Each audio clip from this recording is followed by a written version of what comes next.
যোৰহাট মোৰ কাৰণে দ্বিতীয় জন্মভূমিৰ নিচিনা আৰু মোক ব্যক্তিগতভাৱে যি মানুহে চিনি নাপায় টেলিভিছন আৰু লিখা মেলাৰ বাবে চিনি পায় তাৰ 90% মানুহেই মই যোৰহাটৰ বুলি ভাবে মই বৰ গৰ্বিত অনুভৱ কৰো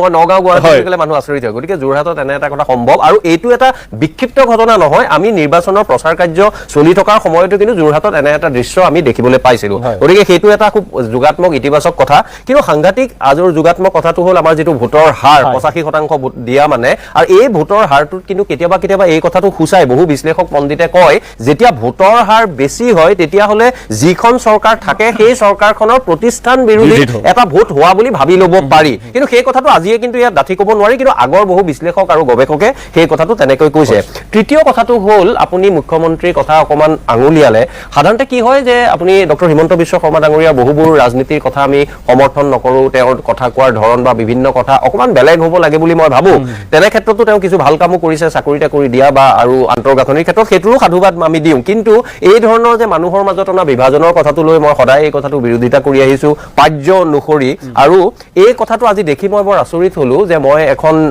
এটা ভিডিঅ' আপোনালোকেও হয়তো পাইছে ময়ো পাইছো যে তেখেত এখন বাহিৰৰ কোনোবা এটা পৰ্টেল লালন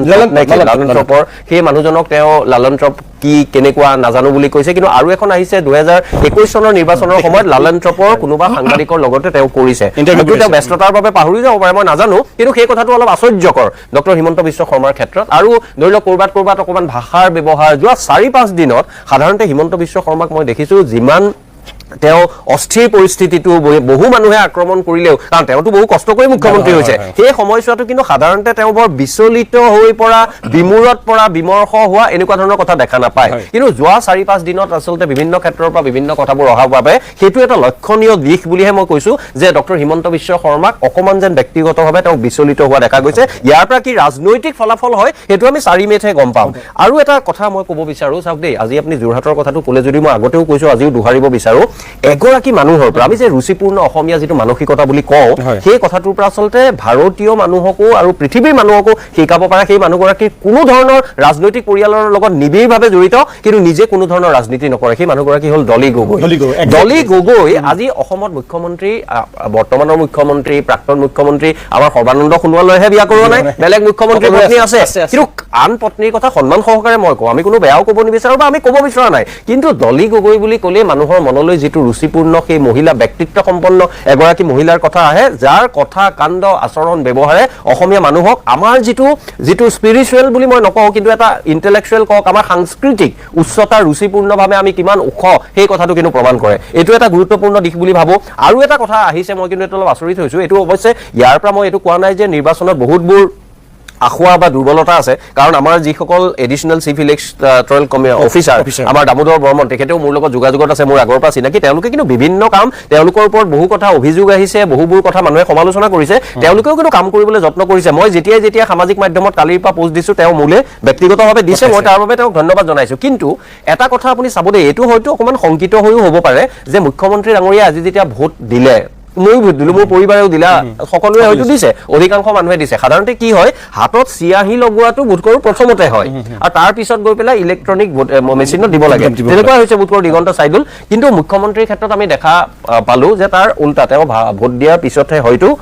এই যেটো চিহ্নটো লগাইছে তাৰ কাৰণে মই কোৱা নাই যে এইটো কিবা এটা গণ্ডগোল হৈছে কিন্তু যেটো ক্ৰম সাধাৰণতে সকলোৰে ক্ষেত্ৰত মানি চলা হয় একেটা ক্ৰমে মানি চলিলে আচলতে বেছি ভাল হয় কাৰণ যিসকল মানুহ তাত আছে তেওঁলোকতো প্ৰশিক্ষণপ্ৰাপ্ত মানুহে ময়ূৰ বৰা সাইদুল ইছলাম দিগন্ত বৰগোহাঁই সুনীত ভূঞাক যেনেকৈ চাব লাগে ৰাস্তাৰ নদাই ভদাই সমান সহকাৰে কৈছো চাব লাগে মুখ্যমন্ত্ৰী বা অন্যান্য সকলোকো তেনেধৰণে চাব লাগে এইটো এটা সৰু কথা হলেও আৰু এটা আপুনি হয়তো লক্ষ্য কৰিছে ইমৰান শাহ আৰু নাহেন্দ্ৰ বাদুলৰ দৰে বৰণ্য ব্যক্তিক আমি এবাৰ তেওঁলোকক ভোট দিব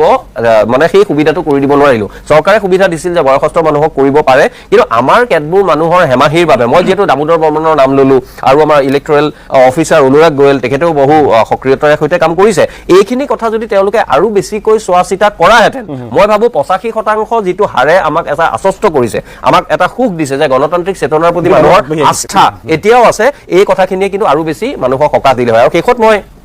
নেতিবাচক দুটা কথাও ক'ব লাগিব অত্যন্ত ক্ষুভিত দুখিত আমিৰ আলী যোৰহাটৰ তেখেতৰ মৃতদেহ পোৱা গৈছে আৰু মৃতদেহ পোৱাৰ পিছত আচলতে আমি সেই আত্মাৰ সদগতি বা দোষীক কৰায়ত্ব কৰাৰ উপৰিও এচাম মানুহে এনেকুৱা ধৰণৰ কথা দিয়ে যিবোৰ মই ইয়াত ক'ব নিবিচাৰো তেওঁলোকে এনেকুৱা ধৰণৰ কথা ওলাইছে যিবোৰ কথাৰ বাবেহে তেওঁৰ মৃত্যু হ'ল যে মানুহ এজন নোহোৱা হৈছে 24 ঘণ্টাই হোৱা নাই মানুহে তেওঁৰ বিষয়ে নানান কথা কৈছে কাৰণ তেওঁ কোনোবা এটা বিৰোধী দলৰ বোধ কৰোঁ কংগ্ৰেছৰ এজন কৰ্মী আছিলে আৰু এটা কথা আপুনি কৈছে যে বিদ্যুৎ শইকীয়া এই যে আমিৰ আলীৰ জীৱনৰ বিদ্যুৎ আজি কোনোবাই লৈ গ'ল আৰু বিদ্যুৎ শইকীয়া কৃষক মুক্তি তেওঁ আঘাতপ্ৰাপ্ত হৈ হস্পিটেলত তেওঁ কৰিব লগা হৈছে ডক্টৰ জ্ঞানশ্ৰী বৰাই বহুবোৰ অভিযোগ আনিছে সেই অভিযোগৰ সত্যতা থাকে যেন লাগে জগদীশ ভূঞাই আনিছে আপুনি জগদীশ ভূঞা চুৰিয়া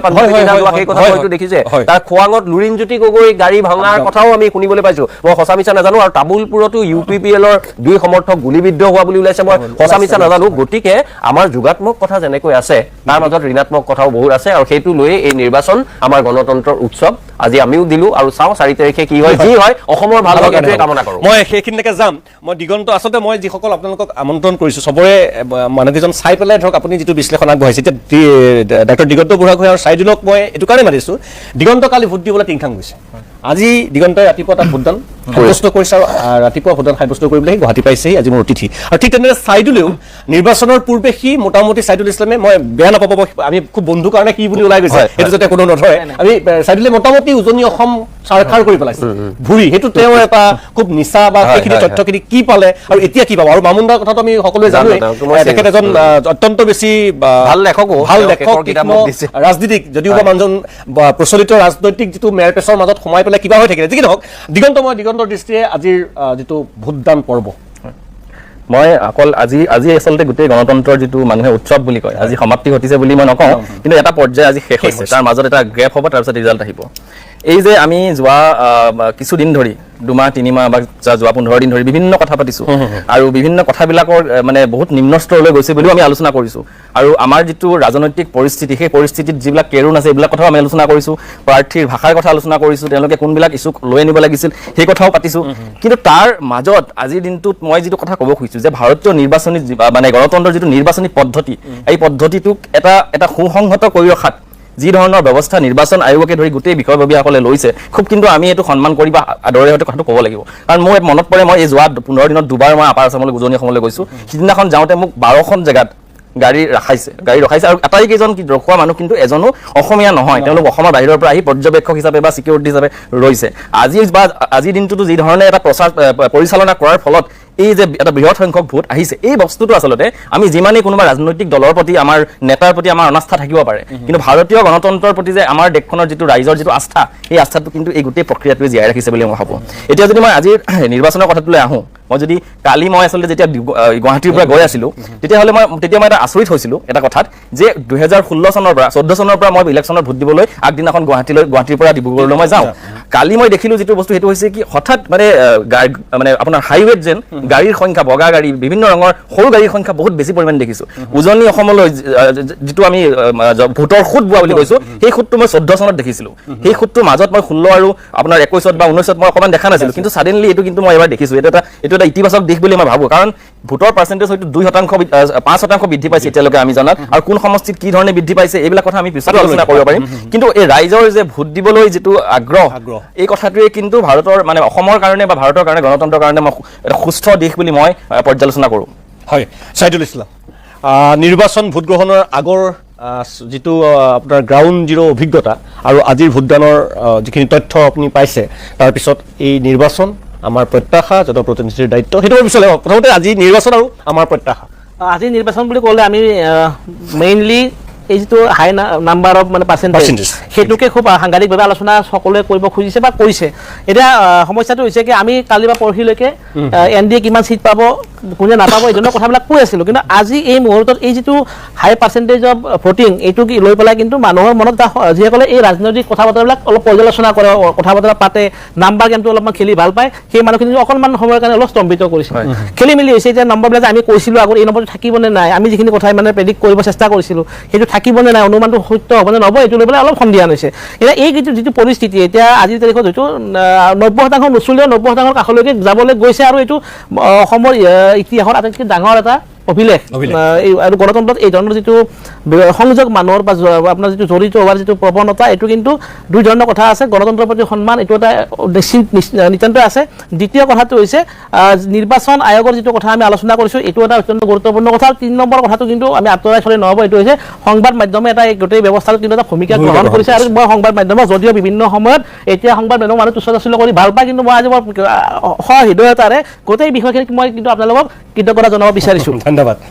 এতিয়া কথাটো হ'ল এই যিটো নম্বৰ ইমান যে বহুত মানুহ ওলাই হিলডল ভাঙি ভোট দিছে এইটোৰ কাৰণ কি হ'ব পাৰে এই কথাটো বিশ্লেষণ কৰাটো এতিয়া আটাইতকৈ কঠিন কাম হৈছে এই মুহূৰ্তত হয়তো এইটো কথা হ'ব পাৰে যে চৰকাৰখনৰ বিৰুদ্ধে এটা অকল্পনীয় হাৰত আণ্ডাৰ কাৰেণ্ট আছে যিটো আমি আলোচনা কৰি থাকোঁ বা নীৰৱ ভোটাৰৰ কথাটো আমি এইবাৰ পাতিছোঁ হয়তো সেই ধৰণৰ কথা হ'ব পাৰে 2 নম্বৰ কথাটো হ'ব পাৰে হিমন্ত বিশ্ব শৰ্মাৰ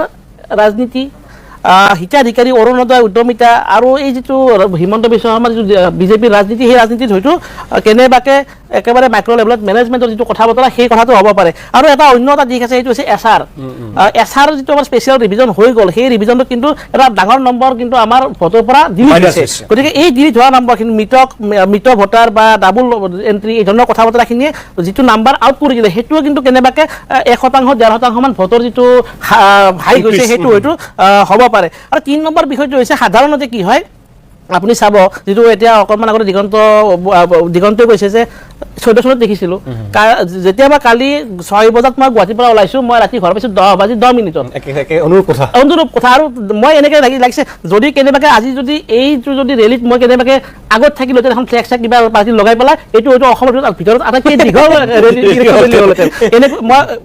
তেনেকুৱা এটা পৰিৱেশ মানুহ কিয় গৈছে ভোট দিবৰ কাৰণে হয় চৰকাৰখনক বিৰাট ভাল পাই পেলাই গৈছে নহ'লে চৰকাৰখনৰ প্ৰতি বিৰাট ক্ষোভ আছে ক্ষোভটো একেবাৰে ইভিএমত টিপি পেলাই সেই কামটো কৰিবলৈ গৈছে এতিয়া কি কৰিবলৈ গৈছে কি কৰিবলৈ যোৱা নাই সেই কথাটো আমি অলপমান হয়তো 2-4 দিন পিছত অলপমান ভালকৈ গম পাম আমি যেতিয়া বিভিন্ন সমষ্টিৰ কথা পাতিম আৰু দ্বিতীয় কথাটো হৈছে নেচাৰেলি এই কথাটো অলপ হয়তো পৰিসংখ্যাটো ভালকৈ ওলালে গম পাব আজি মইতো এই মুহূৰ্তত বেছি আগতে হ'ব পাৰে কথাটো কওঁতে তথাপি মই ক'ব পাৰোঁ যে নেচাৰেলি চৰাঞ্চল বা মানে মুছলমান মধ্যবিত্ত এৰিয়া বা সংখ্যালঘু এৰিয়াত ভোটিং পাৰ্চেণ্টেজটো 95 থাকে আজিও যিকেইটা পৰিসংখ্যা 5 বজালৈকে আহিছে আপুনি চাব বেছিভাগ নাম্বাৰ কিন্তু নাই মই মাজতে যি মাত দিব পাৰোঁ 21টা সমষ্টিত 90%ৰ ওপৰত ভোটদান হৈছে তাৰে ভিতৰত 4টা সমষ্টিক বাদ দি বাকী 21টাত কিন্তু মানে সংখ্যালঘু সংখ্যাগৰিষ্ঠ সেই এটা পইণ্ট আছে দ্বিতীয় এটা পইণ্ট আছে এইটো হৈছে আমাৰ যিখিনি ট্ৰাইবেল মানুহ অসমৰ ভূমিপুত্ৰ সেই মানুহখিনি ভোটিং কিন্তু এইবাৰো অলপ কম্পাৰিটিভলি কম হৈছে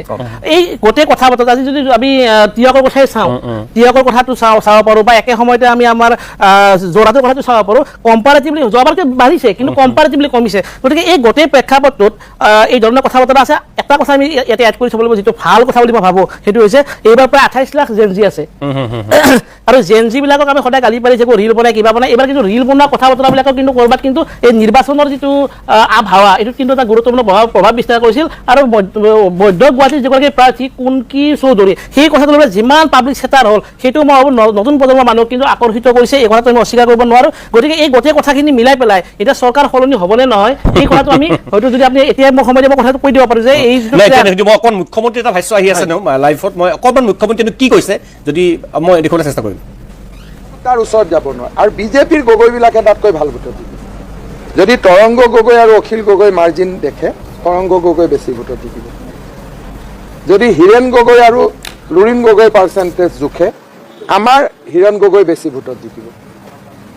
কাৰণ আমাৰ সমাজখন এনেকৈ টাইটেলৰ ভিত্তিত নচলে স্বৰ্গদেউ চাওলুং চুকাফা আৰু মহাপুৰুষ শ্ৰীমন্ত শংকৰদেৱে এখন বেলেগ অসমীয়া সমাজ গঢ়ি থৈ গৈছিল গগৈ বুলি কওঁতে বুঢ়াগোহাঁইখিনিওতো বাদ পৰে বৰগোহাঁইখিনিও মই অকণমান আধাৰ পৰা আহিছে যদি সম্ভৱ হয় সম্পূৰ্ণ ভাৰ্চনটো মই দেখুৱাবলৈ চেষ্টা কৰিছোঁ যে এতিয়া তেখেতে ৰাজনৈতিকভাৱে কথা বতৰাখিনি কৈ আছে অন্ততঃ মই এই কথাখিনি এতিয়া আমি পাতিবলৈ চেষ্টা নুশুনিম নেকি হয় একেলগে গুচি যাওক মই সেইকাৰণে 1991ত 70.34% চৰকাৰ চেঞ্জ হৈছিল তেতিয়া ভোট পাৰ্চেণ্টেজ বাঢ়িছে আপুনি যদি চাই 96ত 5% বাঢ়িছিল মানে 75% চৰকাৰ সলনি হৈছে একে সময়তে যদি চাওঁ আমি 2001 চনত 1% কমিছিল তেতিয়াও কিন্তু গভৰ্ণমেণ্ট চেঞ্জ হৈছে 1% কমাৰ পিছতো কিন্তু চাব এইটো বৰ ইণ্টাৰেষ্টিং কথা আৰু 2006 চনত 3% কমিছিল, চৰকাৰ চেঞ্জ হোৱা নাছিল, 11 চনত 7% বাঢ়িছিল, চৰকাৰ চেঞ্জ হোৱা নাছিল, 16 চনত কিন্তু গোটেই কথাটো ওলট পালট হ'ল, 8% ভোট বাঢ়িলে গোটেই পোল পাৰ্চেণ্টেজটো, আৰু চৰকাৰ সলনি হ'ল। তাৰপিছত আকৌ চাব আপুনি ক'ভিডৰ পিছতো কিন্তু 82.5% ভোট, যদিও 2% কমিলে চৰকাৰ চেঞ্জ হ'ল। গতিকে আমি এটা ডাইনামিক্স এইটো আছে যে সাধাৰণতে চেঞ্জ হ'ব পাৰে, কিন্তু এইটো কৈ দিব নোৱাৰো যে চেঞ্জ হ'বই বা কমিলে নহ'ব, এইটো কথা কৈ দিব নোৱাৰো। কিন্তু আজিৰ তাৰিখত এটা কথা ক'ব পাৰোঁ, অসমৰ মানুহে যিধৰণে ওলাই আহিছে, দুটাই কথা, হয় চৰকাৰৰ বিৰুদ্ধে সাংঘাতিক আণ্ডাৰ কাৰেণ্ট, নহ'লে চৰকাৰৰ প্ৰতি সন্তুষ্ট হৈ পেলাই সমৰ্থন।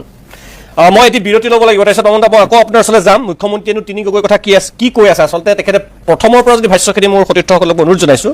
তেখেতসকলে যদি যোগাৰ কৰি দিব পাৰে তেতিয়াহ'লে মই নিশ্চয় সেয়া সম্প্ৰচাৰ কৰিম বা আমি কথাখিনি পাতিবলৈ চেষ্টা কৰিম। আচলতে বেলেগ বেলেগ পক্ষই বেলেগ বেলেগ কথা কৈছে। কোনোবাই কৈছে যে এইখিনি মানুহ বংগমূলীয় মুছলমান মানুহ, মানে তেওঁলোক বাহিৰত কাম কৰা আছিল। আমাক যিটো সৰ্বসাধাৰণভাৱে বা আমাৰ মুখ্যমন্ত্ৰীয়েও বাৰে বাৰে মিয়া বুলি যিটো কথা কয়, যিটো মই ভাবোঁ আচলতে বৰ্জনীয় শব্দ, সেই শব্দটোৰে সেইখিনি মানুহক কিছুমান বাতৰি মানে সংস্থাই মই কৰা দেখিছোঁ। আন কেতবোৰে কৈ আছে যে এইখিনি মানুহ আচলতে লক্ষ্ণৌ বা বিহাৰৰ হিন্দী ভাষা কোৱা, মানে আমাৰ যিটো বিহাৰ, ইউপি বা আমাৰ আগতে যিবোৰ কথা দেশৱালী বুলি কোৱা হৈছিল, তেনেকুৱা অঞ্চলৰ মানুহ, আৰু কিহৰ বাবে আহিছে সেইকাৰণে দ্বিতীয় কথাটো যদি সত্য হয় আৰু তেওঁলোকৰ সংখ্যা যদি ধৰি লওক হাজাৰত হয় বা লাখত হয়, তেতিয়াহ'লে মানুহৰ মনলৈ নিশ্চিতভাৱে প্ৰশ্ন আহিব। আৰু অসমীয়া যিখিনি বংগমূলীয় মানুহ আছে, যিখিনি বংগমূলীয় বহু মই তেনেকুৱা ইছলাম ধৰ্মাৱলম্বী যুৱক ভাৰতৰ বিভিন্ন জেগাত আছে, আৰু সেই জেগাৰ যুৱকে কিন্তু অসমীয়া ক'ব পাৰে। তেওঁলোকৰ অসমীয়া কোৱাৰ ধৰণকৰণটো যোৰহাট বা শিৱসাগৰৰ মানুহজনৰ লগত নিমিলিব পাৰে বা নলবাৰী মানুহজনৰ লগতো নিমিলিব পাৰে, কিন্তু তেওঁলোকে অসমীয়া ক'ব পাৰে। এই মানুহখিনিয়ে যিহেতু কোনোপধ্যে সমষ্টিৰ নাম ক'ব পৰা নাই, আৰু ৰেণ্ডম যিটো চেম্পল চাইজ, সেইটো যদি বহু মানুহ হয়, কাৰণ মই নিজেতো তেওঁলোকক দেখা পোৱা নাই, কিন্তু বাতৰিত ভিত্তিত যদি মই চাওঁ, তেতিয়াহ'লে মোৰ লাগে ইয়াত কিবা এটা, মই সেই বিষয়লৈ আচলতে আমাৰ নিৰ্বাচন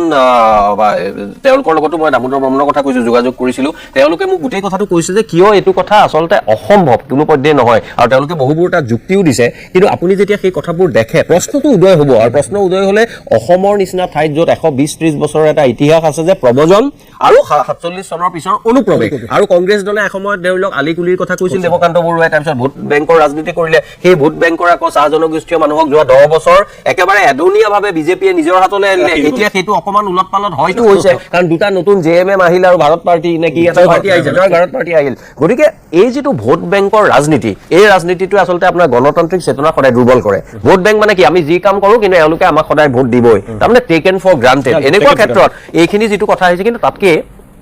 ডাঙৰ কথাটো যিটো আচলতে আত্মসমালোচনা কৰিব লাগে, আৰু এইটো কোনো এটা অনুষ্ঠানক কৰা বা সংগঠনক কৰা সমালোচনা নহয়। আমাৰ চাৰিওজন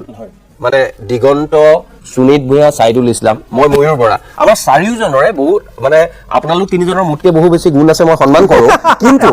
আমাৰ চাৰিওজনৰ মই চিৰিয়াছলি কৈছোঁ, আমাৰ এটা দুৰ্বলতা আছে। এই দুৰ্বলতাটো হ'ল অসমীয়া ভাষী মানুহৰ দুৰ্বলতা। এই দুৰ্বলতাটো হ'ল উপেন্দ্ৰনাথ ব্ৰহ্মৰ দৰে এজন দৃঢ়চেতা সংগ্ৰামী নেতাৰ পৰা শিকিব নোৱাৰা দুৰ্বলতা। আৰু সেইবাবে সদৌ অসম ছাত্ৰ সন্থা বা জাতীয়তাবাদী যুৱ ছাত্ৰ পৰিষদ বা কৃষক মুক্তি সংগ্ৰাম কমিটি, যি অসমীয়া ভাষাৰ জাতীয়তাবাদক লৈ চলিব বিচাৰে, তেওঁলোকৰ দুৰ্বলতা দেখি যে সামাজিক মাধ্যমত তুলা ধুনা দি আজিকালি সকলোকে সমালোচনা কৰে, তেতিয়া আচলতে সেই সমালোচনা আমাক আত্মসমালোচনা নিজক কৰা হয়। মই যদি আজি সদৌ অসম ছাত্ৰ সন্থা বা জাতীয়তাবাদী যুৱ ছাত্ৰ পৰিষদক এটা প্ৰশ্ন কৰোঁ, তেতিয়াহ'লে সেই প্ৰশ্নটো কিন্তু মই নিজকো কৰা হয়,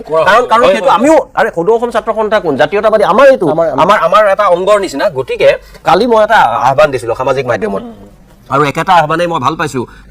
মোতকৈ আগতেই উৎপল শৰ্মাই দিছে, আজি সমীৰণ ফুকনেও মই দিয়া দেখিলোঁ। কিন্তু কথা হ'ল এতিয়া বহু মানুহে তেওঁলোকক যেতিয়া সমালোচনা কৰিছে বা মোৰ বস্তুৰ তলত দিছে, মই জুকিয়াই চাইছোঁ যে কি হ'ল, তেওঁলোকে পৰা নাই বা তেওঁলোকে কি কৰা উচিত। কিন্তু এটা কথা স্পষ্ট, সুনীত, আপোনালোকে হয়তো মানে অকল বিবৃতি বা অকল আহ্বানতকৈ এটা অৰাজনৈতিক সংগঠনৰ যিটো সংগঠনৰ মূল দাবী আছিল 3D,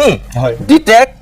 ডিলিট, ডিপৰ্ট, সেই ক্ষেত্ৰত ভোটাধিকাৰ দিয়াৰ ক্ষেত্ৰত যদি গণ্ডগোল, মই কিন্তু তাৰ বাবে এইটো কোৱা নাই তেওঁলোকে এটা সাংঘাতিক বিশৃংখলা মই আন্দোলন কৰিব লাগিছিল, এইটো মই নাই কোৱা, কাৰণ আন্দোলন মই সেই পৰিৱেশৰ পৰা বিশেষ উন্নতি নহ'ল যে 40 বছৰত আমি দেখিছোঁ, কিন্তু আৰু অলপ সবল। আমাৰ মহাৰাষ্ট্ৰত তেওঁলোকে তেনেকুৱা আন্দোলন নকৰিলেও শিৱসেনা বা মই তেওঁলোকক ৰিজাৰ্ভ খোজা নাই, তেনেকুৱা ধৰণৰ, বা আজি তামিলনাডুত তেওঁলোকৰ ডাঙৰ এনেকুৱা অনুষ্ঠান বা সংগঠন নাই, কিন্তু তামিলনাডুৰ তামিল জাতীয়তাবাদ, বংগৰ মমতা বেনাৰ্জীৰ যিটো বংগৰ জাতীয়তাবাদ, সেইবিলাকৰ তুলনাত আমাৰ সংগঠনটো বহুত আছে। সেই দুৰ্বলতা অকল সংগঠনৰ নেতৃত্ব নহয়, ময়ূৰ বৰা, সুনীত ভূঞাৰো দুৰ্বলতা। সেই দুৰ্বলতাবোৰৰ কথা কিন্তু যদি আলোচনা নকৰে, আমাৰ চকুৰ আগতে দেখিলোঁ আজি আপোনাৰ ইয়াৰ পৰা যাওক এইফালে খানাপাৰালৈ, এইফালে যাওক মালিগাঁৱলৈ, কেইখন অসমীয়া বা কেইখন কিতাপৰ দোকান পাব,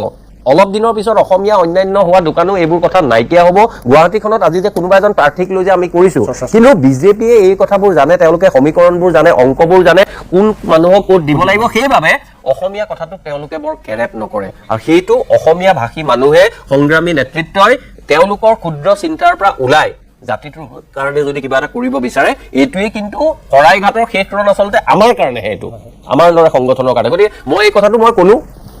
আত্মসমালোচনাৰ জৰিয়তে কৰিছো। অকল আছু জাতীয়তাবাদীকটো আৰু সমালোচনা কৰি থাকিলে নহ'ব, আমাৰ সকলোৰে কিন্তু অসমীয়া মধ্যবিত্ত চামটোৰো লেখক, চিন্তাবিদ সকলোৱে এই ক্ষেত্ৰত কিন্তু কিবা এটা কৰিবৰ হ'ল। নহ'লে চকুৰ আগতে ভূপেন হাজৰিকাই সেই কৈ যোৱা যে আজি অসমীয়াই নিজক নিচিনিলে অসমতে ভগনীয়া হ'ব নহয়, ইতিমধ্যে হৈছে, আৰু বেয়া দিন যাতে নাহক তাক প্ৰতিহত কৰাৰ বাবে সকলোৱে আমি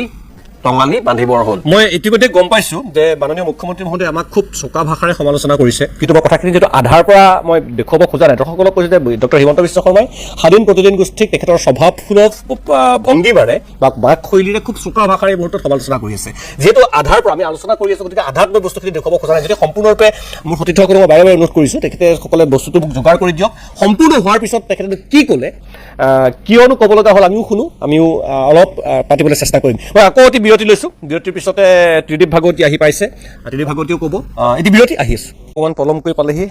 গৱেষক, যুৱ বিশ্লেষক ত্ৰিদীপ ভাগৱতীকৰ নতুনকৈ চিনাকি কৰি দিয়াৰ হয়তো প্ৰয়োজন নাই। আমি আচলতে অনুষ্ঠানটো আধা শেষেই হৈছিলে ত্ৰিদীপ। কথাটো হ'ল যে ৰাইজ ওলাই আহিছে, ভোট দিছে, আৰু আমি যিখিনি কথা পাতি আছিলো, নতুন প্ৰজন্মৰ মানুহবিলাক সচেতন হৈছে, সজাগ হৈছে। আৰু এটা দৃশ্য মই আকৌ কৈছোঁ যে মই দৃশ্যটো দেখুৱাবলৈ বিচাৰিছোঁ, যোৰহাটৰ দৃশ্য, যিটো ত্ৰিদীপে দেখা নাছিলে, যিহেতু প্ৰথমতে সেই তাৰ পৰা আৰম্ভ কৰিছিলোঁ মোৰ সতীৰ্থ পিছত। এইটো যিটো ইতিবাচক ৰাজনীতি আমি যিটো আশা কৰোঁ, আমি এই ৰাজনীতিটো বিচাৰোঁ, এই ধৰণে আমি আমাৰ জনপ্ৰতিনিধি বিচাৰোঁ ইতিবাচকভাৱে। মুখ্যমন্ত্ৰীয়ে যদিও আমাক গোৱাল গালি পাৰি আছে, কি পৰ্যায়ত গালি পাৰিছে মই নাজানো, অলপ কিছু সময়ৰ পিছতে মই দেখুৱাম বাৰু। এতিয়া এই আলোচনা চক্ৰতে সেইটো আনিবলৈ হ'লে আমাৰ গোটেই বস্তুটো বেলেগলৈ যাব। ত্ৰিদীপ, আশা কৰিব পাৰিনে? মই সুনীতা, মোৰ প্ৰথম কথাটো হৈছে যে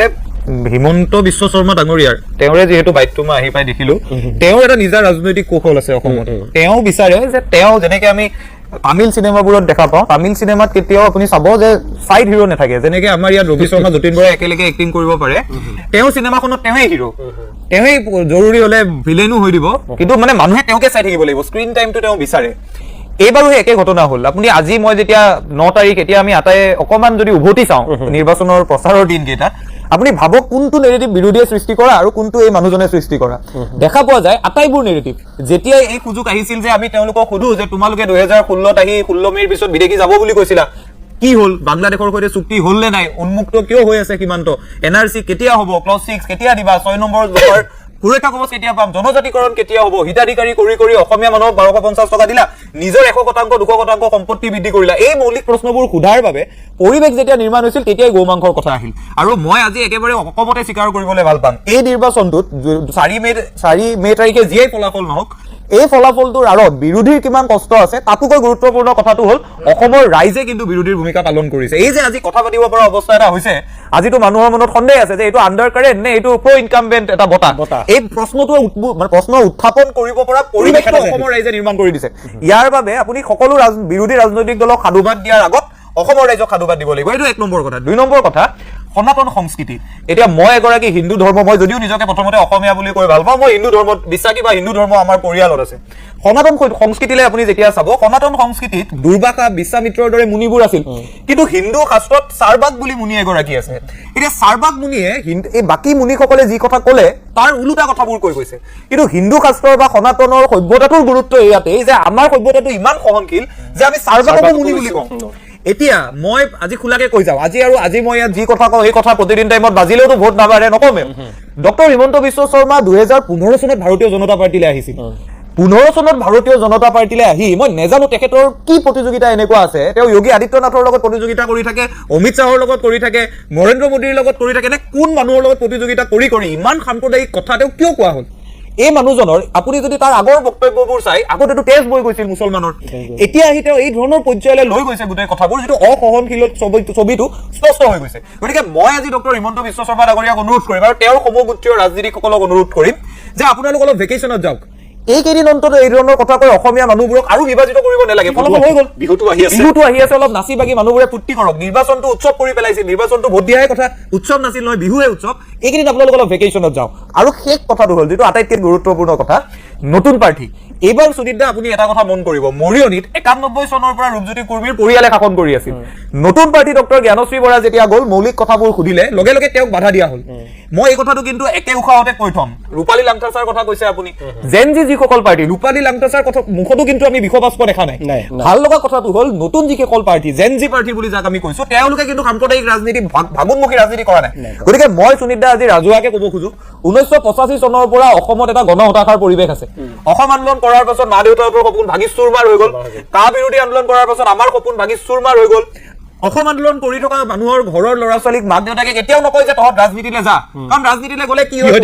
বিভূষণক দেখিছে আন্দোলন কৰ ক'বই নোৱাৰে নকয় কা বিৰোধী আন্দোলনৰ পাছত আৰু কিছুমান অসমীয়া ঘৰত তেনে পৰিৱেশ হ'ল এইবাৰ কিন্তু অসমৰ জেনজি বুলি কওক মইতো সদায় বিশ্বাস কৰোঁ জেনজি বা যুৱ প্ৰজন্মই অসমৰ জাতীয় জীৱনটো চলাই আছে চন্দ্ৰনাথ শৰ্মাৰ অম্বিকাগিৰি ৰায়চৌধুৰীও জেনজি জ্যোতিপ্ৰসাদ বিষ্ণুৰাভাও জেনজি সকলো জেনজি ইভেন শংকৰদেৱ জেনজি এই কথাটো ক'লে বহুতে বেয়াও পাই যাব পাৰে কিন্তু শংকৰদেৱতকৈ আধুনিক মানুহ নাই নতুন প্ৰজন্মৰ মানুহ নাই মই আপোনাক এতিয়া খোলাকে কৈ থৈ যাওঁ এইবাৰ কিন্তু অসমত এখন দুৱাৰ মুকলি হৈছে দুৱাৰখন কি নতুন চিন্তা নতুন প্ৰজন্ম যিটো প্ৰজন্মই গাহৰিৰ কথা গৰুৰ কথা পতাতকৈ শিক্ষা স্বাস্থ্যৰ কথা পাতি ভাল পায় জাতীয় জীৱনটোৰ কথা পাতি ভাল পায় অসম আন্দোলনৰ পাছত হোৱা আমাৰ বিশ্বাসঘাতকতাৰ কথা পাতি ভাল পায় এই প্ৰজন্মটোক আমি উৎসাহ দিওঁ আহক কাৰণ মই সুনীত দা অন্তৰৰ পৰা বিশ্বাস কৰোঁ আমি এই গণহতাশাৰ পৰা মুক্তি পোৱাৰ পাছত